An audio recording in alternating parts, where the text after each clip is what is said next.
In November 1996, one of England's biggest clubs signed a footballer they knew almost nothing about. They were told he was a star, the cousin of the greatest player on the planet, a man who had lit up the biggest stages in Europe.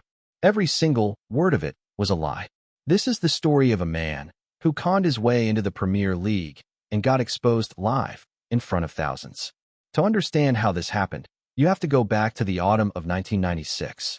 Southampton Football Club were in trouble, stuck near the bottom of the Premier League, losing games, running out of ideas. Their manager? A footballing giant, Graham Souness. Souness was desperate for a spark, a goal, a new face, anything to turn the season around. And that is exactly when the phone rang. On the other end was a man who introduced himself as George Weah. If you don't know that name, understand this. In 1996, George Weah was the biggest name in world football, the reigning FIFA World Player of the Year, the Ballon d'Or winner, a superstar at AC Milan. If George Weah recommended a player, people listened, and Weah had a recommendation. His cousin, he said, a brilliant striker named Ali Dia. He'd played for Paris Saint-Germain, the caller claimed. He'd won 13 caps for Senegal. He was available immediately, for free. It sounded too good to ignore. There was only one problem. The man on the phone wasn't George Weah. The real George Weah had never made that call. He had never even heard of Ali Dia. They weren't cousins. And Ali Dia had never played for Paris Saint-Germain. It was a con. And somehow, it worked. Now, Ali Dia wasn't completely unknown. He had played for several lower division clubs across Europe. But nothing in his career suggested he belonged anywhere near the Premier League. Certainly not at Southampton. Today, a club would spend minutes checking video footage, statistics, and scouting reports. Back then, that wasn't so easy. There was no endless library of online clips, no instant databases.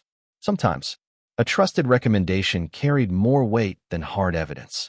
And if that recommendation supposedly came from George Weah, it was easy to see why Souness believed it.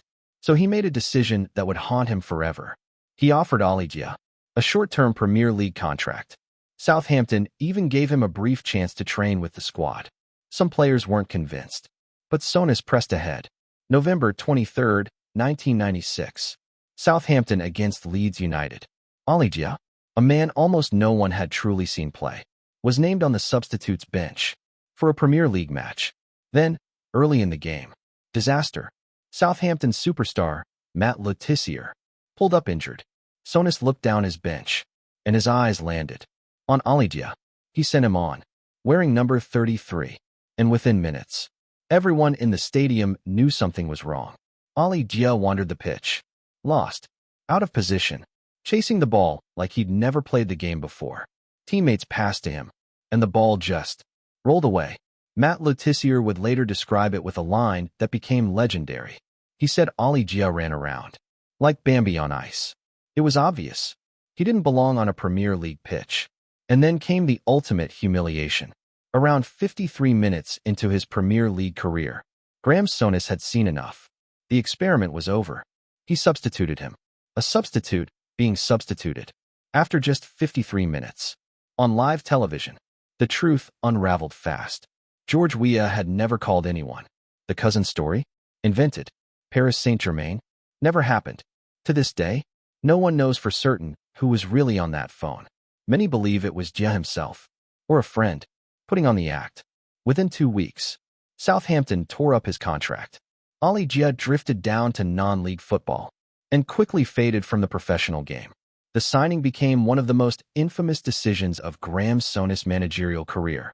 He never scored a Premier League goal. He lasted barely 53 minutes in the top flight. Yet nearly 30 years later, everyone still remembers his name.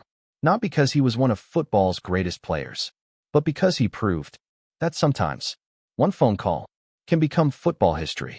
And trust me, this wasn't football's only con. Subscribe, because the next one's even harder to believe.